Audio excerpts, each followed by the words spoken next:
शिवानंद नगर मां सरस्वती विद्या मंदिर पक्षरु स्वामी विवेकानंद जयंती पालित।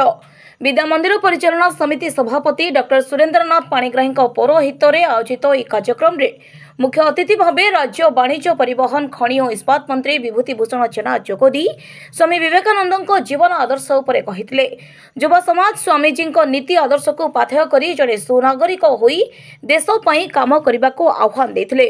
मुख्य वक्ता भावे प्राक्तन अध्यक्ष डॉ भगवान त्रिपाठी योगदान करथिले।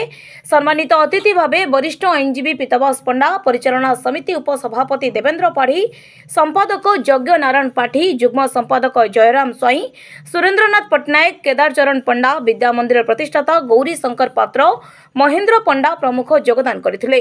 प्रतिष्ठाता गौरी विद्या मंदिर प्रतिष्ठाता गौरी शंकर पात्र स्वागत भाषण देथिबा बेले प्रधान आचार्य ममता कुमारी पट्टनायक समस्त को धन्यवाद अर्पण करथिले। एही अवसर में पूर्व आयोजित विभिन्न प्रतियोगितार कृति प्रतियोगी को अतिथि मानक द्वारा पुरस्कृत करा जायतिला।